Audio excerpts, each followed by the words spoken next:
Oi, eu sou a Bruna da Estrela Bet. Oi, eu sou a Bia da Estrela Bet. Oi, eu sou a Aline da Estrela Bet. Nós estamos te dando R$5 para você fazer o seu cadastro agora. Agora a bola tá com você, hein? Mas peraí, para você conseguir o seu bônus, você tem que clicar no link da descrição e fazer o seu cadastro. Vamos começar então o direto ao ponto, tá? Rafael da Silva, ex-jogador do Manchester United, jogador que fez a base dele no Fluminense, declaradamente alvinegro, né? Fez com que a internet e a torcida do Botafogo essa semana, na verdade, fosse, né, ao êxtase, à loucura, né, com uma possível vinda dele para cá, e falando muito sério, e a gente sabe que a negociação avançou. Dona Mima está dizendo aqui que é um dos favoritos ao título, tá? Então a gente sabe que a negociação dele avançou. Então a gente está, na verdade, muito próximo de fechar negócio, desde que haja um entendimento com relação ao pagamento de luvas. Mas que jogador é esse? Que jogador é o Rafael da Silva? Qual é a lembrança que o torcedor alvinegro, na verdade, tem do Rafael da Silva? Tá? Por isso que é muito importante eu ter essas duas feras aqui comigo hoje, porque os dois fizeram fios lá no Twitter, no perfil deles, no Tático Alvinegra e no Foguestats, sobre o Rafael da Silva. Então, nesse direto ao ponto, tá? A gente vai fazer o seguinte, a gente vai fazer uma brincadeira. Cada um vai falar de um momento dele, de uma questão sobre o Rafael da Silva, tá? Que a gente vai tentar explicar que jogador seria esse e qual o impacto que esse jogador teria se realmente ele vier para o Botafogo, tá? Eu vou fazer o seguinte, eu vou começar com o Matheus, que o Matheus fez um fio espetacular sobre o Rafael da Silva, sobre as últimas temporadas dele, né, jogando tanto pelo Lyon quanto pelo Istambul, lá da Turquia. Então, Matheus, o que você pode dizer sobre as últimas temporadas do Rafael da Silva? Se você puder, inclusive, mencionar esses números aí, seria extremamente bacana para a gente nortear o torcedor alvinegro hoje. Então, o Rafael foi um cara que me agradou por mostrar ser um lateral equilibrado, né? Por mais que ultimamente ele tenha atuado de uma forma um pouco mais defensiva, né? Principalmente no Başakşehir, é um cara que não para mim, não deixou a desejar na parte ofensiva. Por mais que ele não tenha tido muitas participações diretas em gol na última temporada, enquanto eu tô falando, tô olhando aqui os números. Então, na temporada passada, ele teve apenas uma assistência em 28 jogos. Mas vale lembrar também que ele chegou a atuar até como volante em certos momentos. Então, foi o cara que contribuiu para a parte defensiva. E, principalmente nos últimos anos, né, ele tem aprendido a jogar melhor na parte defensiva. Por mais que certos dados dele tenham decaído defensivamente, né, os aproveitamentos, que foi o que eu percebi, foi um cara que aprendeu a jogar mais na parte defensiva. E realmente o que eu tenho a destacar dele é que é um lateral equilibrado. Muitas vezes a gente vê aquele lateral que sabe apoiar, mas na fase defensiva deixa a desejar. Tem aquele lateral que é mais defensivo, mas na parte ofensiva não contribui tanto. Então, principalmente pelo mapa de calor que a gente pode ver, ele é um cara que aparece muito na linha de fundo. Ele gosta bastante de apoiar. Então, eu acho que ele consegue contribuir muito para qualquer tipo de esquema que o Botafogo tenha. Seja ele atuando de uma forma para organizar mais o jogo, porque ele tem qualidade no passe, ou sendo um cara que chega mais na linha de fundo, né? Porque ele tem quase 30% de aproveitamento nos cruzamentos na temporada passada, como a gente pôde ver, 67 cruzamentos, 30% certos. Deixa eu só te interromper para falar uma coisa importante. A Rádio Botafogo voltou com os podcasts lá no Spotify. Então, se você perdeu o programa aqui no YouTube, se você está indo para o seu trabalho, você pode ouvir, por exemplo, esse programa depois lá no Spotify, e você também pode ouvir, na verdade, o Direto ao Ponto também no Spotify. Por que eu estou falando isso? Para poder ler justamente esses números que o Matheus colocou aqui no perfil dele lá no Twitter. Os dados são de 2020 e 2021, tá, Matheus? Eu vou falar os dados e queria que você comentasse sobre eles.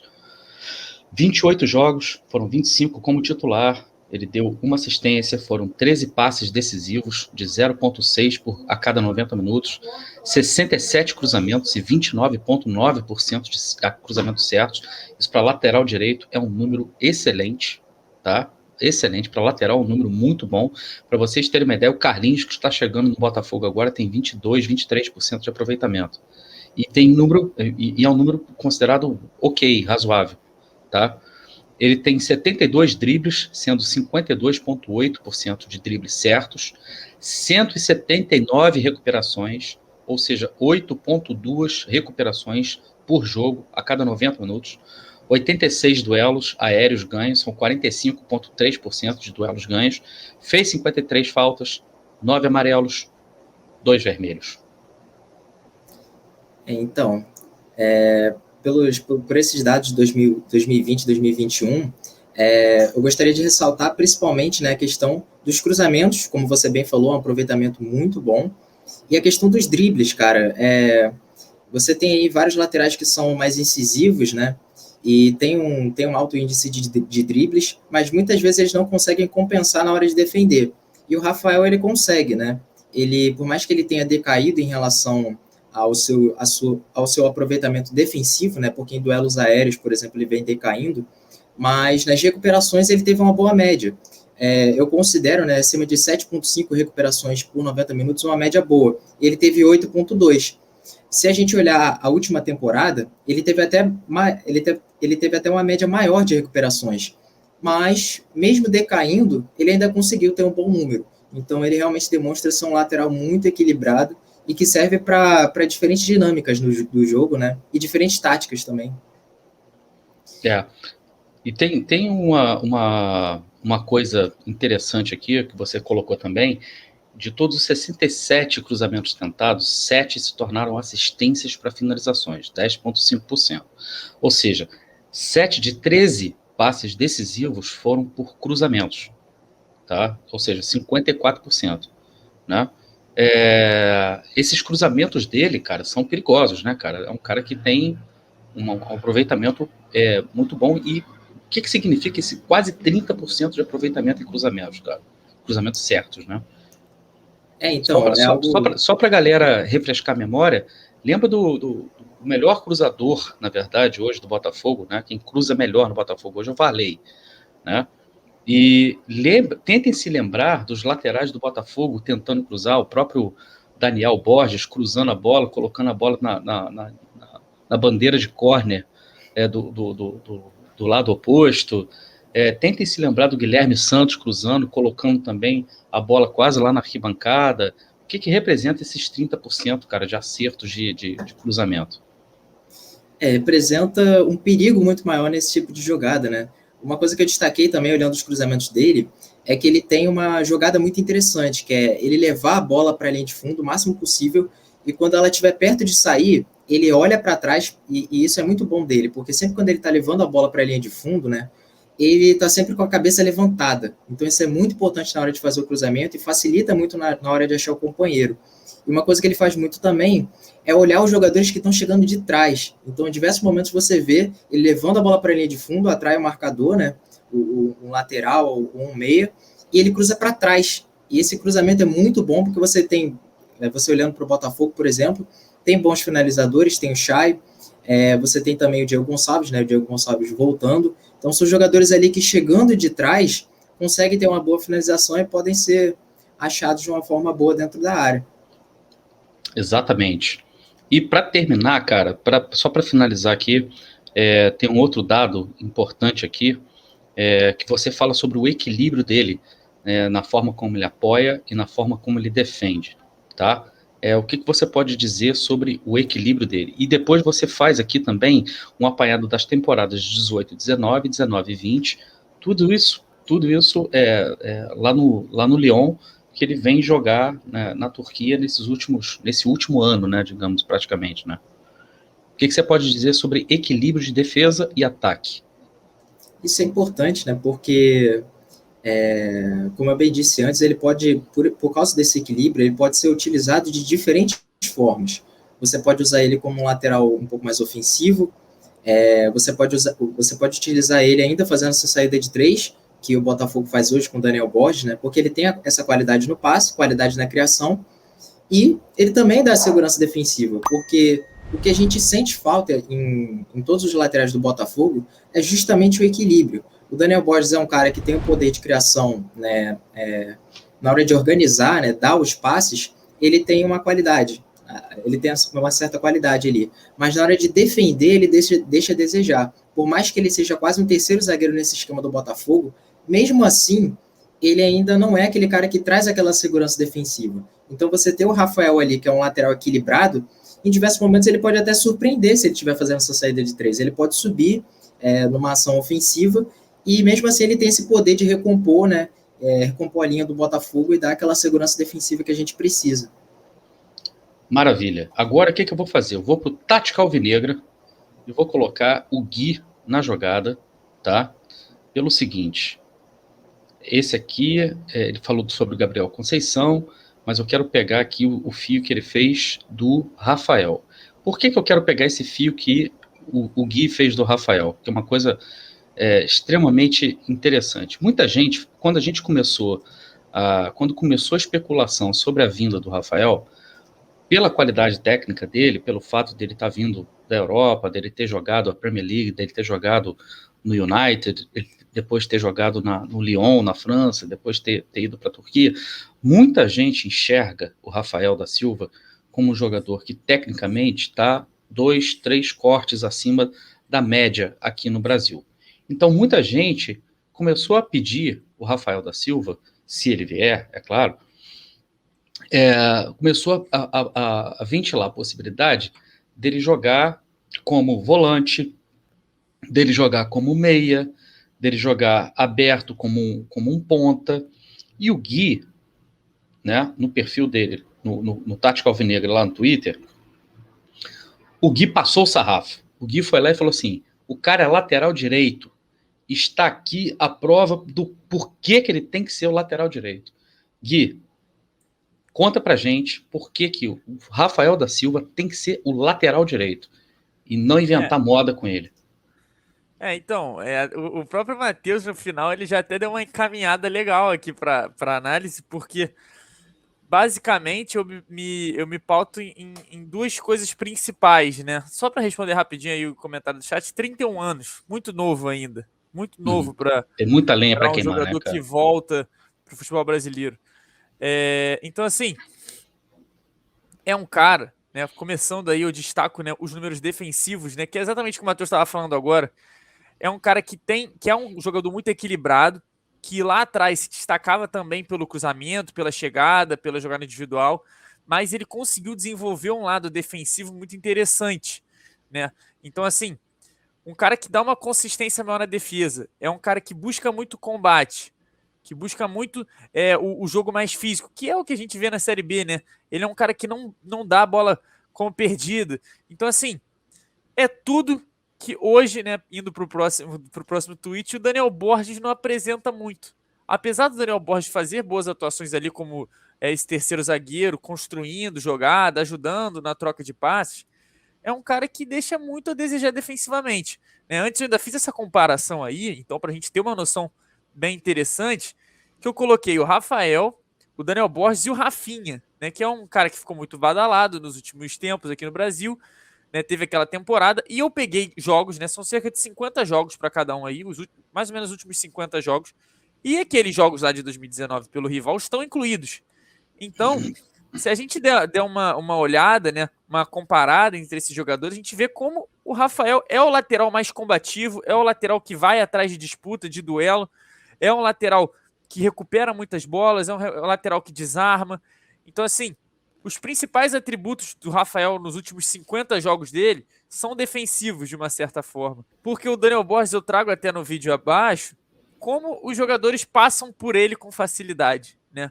A gente tem muito jogador adversário, a gente viu contra o Coritiba, eu pego até 2 lances contra o Coritiba, tem lance contra o Vila Nova, tem lance contra o Operário, tem lance contra o Guarani, tem lance contra... basicamente todos os jogos, um jogador joga ali a bola na frente do Daniel Borges e passa com muita facilidade. E o Botafogo ainda sofre por ali. Se a gente for parar para pensar, o gol do Operário foi por ali, né? O primeiro gol do Vila Nova, inclusive, não é pela direita que o cruzamento vem, mas o Daniel Borges fica dormindo no ponto. E aí o jogador vai lá e completa. Então, assim, é um cara que na defesa não dá a solidez que o Botafogo... que o resto da defesa dá ao Botafogo. Então, assim, o Rafael já, pegando essa questão defensiva, já tem uma aptidão melhor. E aí, passando já para a questão mais do ataque, muita gente falou, bota ele na meia direita, não sei o quê. Qual é a grande questão? A gente tem visto, né, como tem sido o Marco Antônio, até no último jogo foi o Varley, mas o Marco Antônio que assumiu aquela meia direita, e a gente sempre ressalta como o Marco Antônio é importante no desarme, como o Marco Antônio é importante em acompanhar o adversário, né, acompanhar o lateral, ajudar na marcação do Daniel Borges, como ele tem que ficar fazendo aquele vai e vem de ir e voltar, né, como ele precisa ter esse jogo mais, fazendo um trabalho mais sujo, né, fazendo aquilo que não tem muita ligação às vezes com criação, com gol, mas é o cara que faz o que o Anderson pede, o que o Anderson propõe de marcação, de aplicação muito bem. Então, a gente precisa pegar o Rafael, que é um cara, que é um lateral, que tem um domínio assim tático interessante, que tem um controle técnico bom. A gente vai botar ele para ficar acompanhando o lateral adversário, a gente vai ficar botando ele para ficar puxando contra-ataque, fazendo aquele vai e vem, a gente vai botar ele sempre marcado por 1, 2 jogadores. Eu acho que a questão de colocar adiantado ou não vem muito também nisso. Por quê? O Rafael jogando de meia direita hoje, ele teria que marcar, mas não é marcar de maneira como se ele estivesse na lateral, ele teria que se entregar muito mais fisicamente, ele teria que, de uma certa forma, até se abster do jogo, de participar dos ataques, alguns momentos, pela questão física mesmo, de não conseguir fazer ali, manter o nível durante toda a partida. É um cara que não ia ter talvez um brilhantismo muito interessante na posição, porque para fazer aquilo ali, o cara não precisa ter uma técnica muito apurada. Então você tira talvez um dos pontos fortes aí do Rafael, que seria essa construção, esse entendimento do jogo. Então, por que a gente vai sujeitar ele a isso? A gente tendo o Rafael na lateral, ele participaria da saída de 3 do Anderson, né, com os 2 zagueiros. Ele teria tempo, ele encararia o jogo de frente o tempo inteiro, ele teria espaço para raciocinar, ele teria a própria diagonal para o meio para explorar. Eu acho que ele, de meia direita, ficaria muito preso e não iria ressaltar as principais qualidades dele. Ele de lateral, ele consegue dar solidez defensiva, consegue ajudar na marcação pela direita, ele consegue ajudar na criação mais que qualquer outro jogador, ele consegue entregar tudo que o Daniel Borges entrega, só que de maneira melhor ainda, e acaba, de uma certa forma, resolvendo os problemas da defesa. Então, assim, vale a pena a gente pegar esse jogador que vai ser muito bem aproveitado numa lateral direita, tendo espaço para jogar, encarando o jogo de frente, conseguindo controlar o jogo de trás, ou botar ele para ficar marcando o lateral adversário, fazendo vai e vem, cruzando bola na área de qualquer jeito. Eu acho que a questão de lateral dá a ele uma... como é que eu posso dizer? Putz, fugiu a palavra, mas uma eu acho que tira dele o que ele tem de melhor. Exatamente. E dá uma flexibilidade, dá uma liberdade para ele de subir quando for necessário, né? De fazer uma ultrapassagem, que é o que ele gosta, de cruzar uma bola na área. Mas tendo ele ali fixo na direita, talvez não fosse aproveitar as qualidades dele. Talvez não, eu tenho quase certeza que não iria aproveitar tudo que ele tem de melhor para oferecer. Então, assim, para mim, espero aí que vocês tenham entendido os argumentos. Ele vem para ser lateral direito, para ser absolutamente dono da posição. A gente tem o Ronald voltando, a gente tem o próprio Marco Antônio fazendo esse papel, que pode também dar mais segurança para o Rafael subir e participar do ataque. Então, para mim, ele vem para ser de fato o dono da camisa 2, né? Da lateral direita do Botafogo. Beleza. Como os dois feras aqui já deram para vocês, né, os apanhados, já fizeram um apanhado técnico, um resumo técnico, né, de posicionamento, de números, né, eu vou falar de um outro aspecto importante do Rafael, tá? Eu não sei se, eu acho que muita gente aqui no site já sabe disso, eu já comentei aqui outras vezes e tal. Eu sou torcedor do Manchester United também. Declarado, nunca fiz questão de esconder, porque é uma grande paixão na minha vida também. Isso vem lá da minha infância, essa é coisa muito antiga, tá? E eu acompanhei a chegada do Rafael e do Fábio, né, que são irmãos gêmeos. Eu acompanhei muito de perto a chegada deles no clube, no United. Como é que eles vão aparecer no Manchester United? Como é que eles saem do Brasil jogando pelo Fluminense e vão aparecer lá no United? Primeiro, eles foram disputar um campeonato de divisões de base na China, tá? Que era o que chamava Nike Cup. E a Nike era patrocinadora, né, era fornecedora de material esportivo na época do Manchester United. E os moleques simplesmente chegaram lá na China e arrebentaram, tá?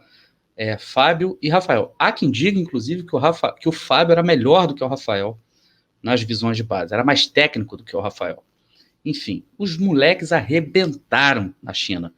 E o scout, né, do United ligou, né, pro Ferguson e falou assim, ó, tem 2 garotos aqui, tem 2 brasileiros aqui jogando pelo Fluminense, os 2 moleques são espetaculares, né, vocês precisam fazer o que for possível, né, para levar esses 2 garotos. E o que é interessante, cara, nesse aspecto aí, é que se tem uma coisa que o Alex Ferguson sempre levou a cabo como uma política de gestão dele no Manchester United, era de descobrir talentos, jogadores muito jovens, de se aproximar muito da família desses jogadores e criar desde cedo um vínculo com a família, né?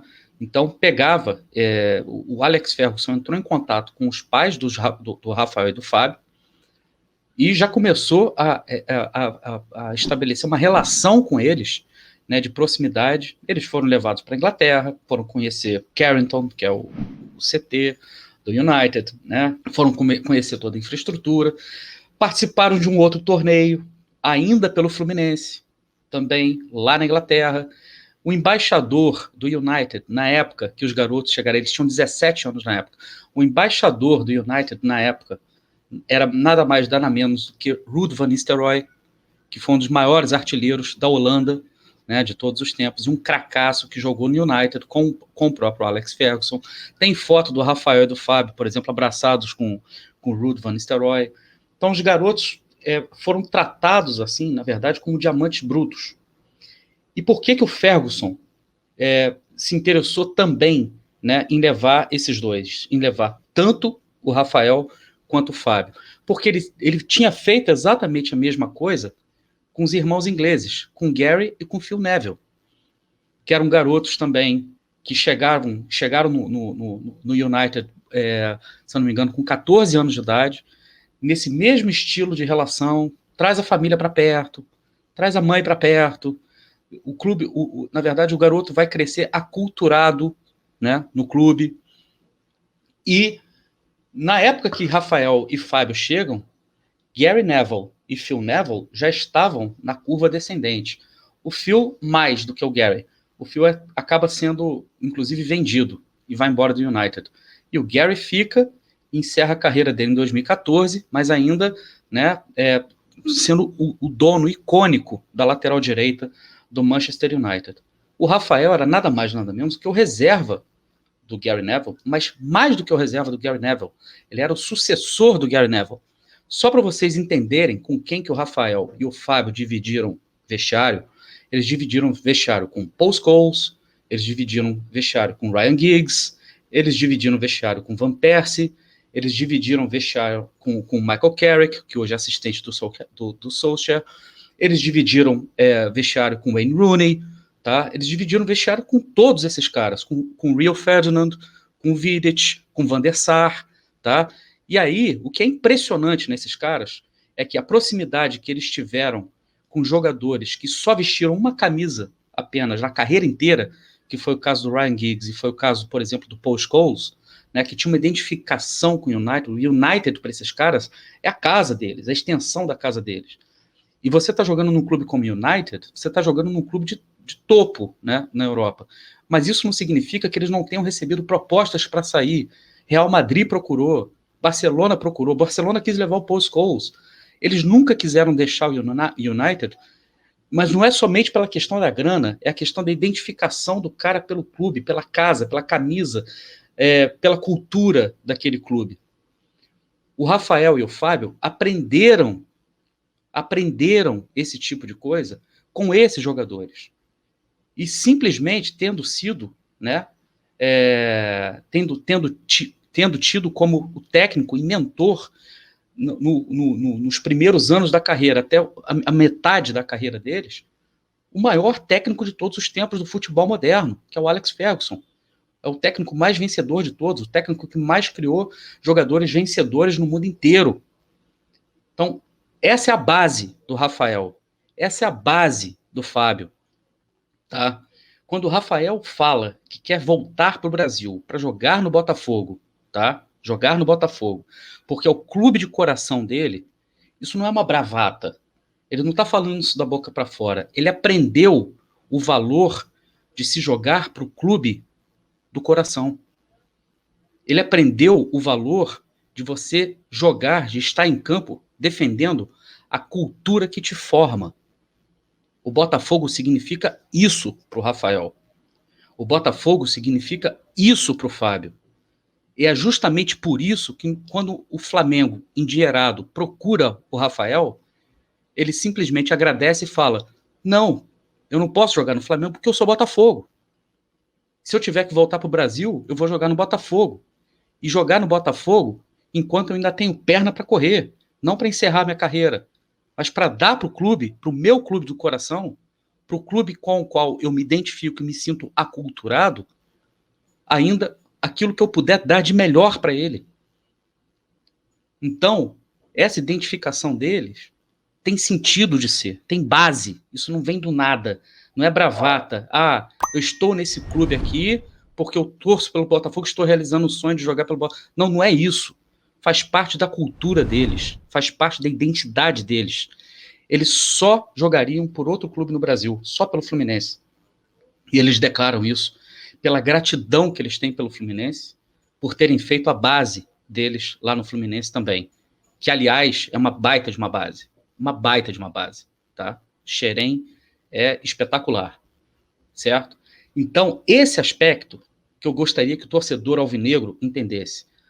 Tem o aspecto técnico, sim, que é fundamental, é espetacular. Os números do Rafael são os números melhores do que qualquer lateral direito no Brasil em atividade. Sabe por que ele não está na seleção brasileira? Porque não é da patota. Porque ele não aceitou, inclusive, baixar a bola dele para o Neymar. Ele peitou o Neymar no vestiário da seleção brasileira. Pouca gente sabe disso. Ele não aceitou ser parte da patota. E depois disso, depois que ele peitou o Neymar, nunca mais foi convocado. Ele tem tudo para ser o melhor lateral direito do Brasil, se o Botafogo conseguir fechar realmente com ele. Uma coisa extremamente importante. Há quantos anos que nós não temos um lateral direito à altura das nossas tradições, à altura daquilo que você, torcedor alvinegro, merece? Ele não viria para resolver o nosso problema na Série B. Ele viria para resolver o nosso problema na lateral direita por pelo menos 3 anos. 3 anos, que seria o contrato dele com o Botafogo. E ele vindo, é muito possível também que o Fábio queira vir junto. Gente, esses dois têm 31 anos de idade. A última vez que eu vi o Rafael jogando foi pelo Istambul contra o United, na semifinal da Liga Europa, no ano passado. Foi um dos melhores em campo, o jogo na Turquia. Foi um dos melhores em campo. Foi a única vitória do time turco no grupo deles. Né? Ainda foi jogo de grupo, não foi semifinal, foi jogo de grupo. Foi a única vitória do time turco na fase de grupos, e justamente contra o United, com o Rafael jogando muita bola. Muita bola. O Gary Neville fala que até hoje ele não consegue entender por que o Rafael foi vendido. Até hoje ele não sabe. Eu sei. Porque ele saiu quando o Van Gaal chegou no United, e o Van Gaal trouxe um holandês, né, para a lateral direita, que era o Daley Blind, que acabou virando zagueiro depois porque não tinha velocidade para jogar na lateral direita. E é por isso que o Rafael acabou sendo vendido para o Lyon, foi perdendo espaço. Um absurdo. O Gary Neville até hoje fala isso. O Rafael era o meu sucessor, tinha tudo para se tornar um dos melhores laterais direitos da geração dele, jogando pelo United, e o United simplesmente o desperdiçou. O Van Gaal, na verdade, o desperdiçou. Então, galera, se o Botafogo fechar com esse cara, não é que seja um jogador de projeção internacional que a gente contrataria sem ter condições de contratar. Não se trata disso, tá? O Rafael viria para o Botafogo para nos dar uma coisa que há muito tempo o Botafogo não tem, que é um jogador extremamente identificado com o clube, no nível do Jefferson, por exemplo. Identificado com o clube no nível que o Jefferson é, e que nós não temos hoje nenhum desses jogadores no nosso elenco. Rafael no Botafogo seria uma baita de uma contratação. Gigantesca. Eu aposto toda a minha reputação aqui, se o Rafael não chegar no Botafogo e chegar no Botafogo e não arrebentar, não se transformar nos jogadores mais importantes nos próximos anos, eu juro para vocês que eu penduro minha chuteira, saio da Rádio Botafogo, paro de comentar, nunca mais falo sobre futebol aqui. Vocês podem ter certeza que o Rafael no Botafogo seria uma coisa assim espetacular, tá? Problema que o Botafogo tem com relação ao Rafael, o Fluminense, que o Fluminense parece que também está interessado. Pesa a nosso favor o fato dele querer o Botafogo. Mas se o Botafogo chegar ao ponto de dizer não temos condição mesmo de trazer o Rafael e o Botafogo passar a sua vez, o Botafogo terá deixado passar o cavalo selado na sua porta mais uma vez, e a gente terá perdido uma baita de uma oportunidade. Ter Rafael e possivelmente até o Fábio no Botafogo, tá?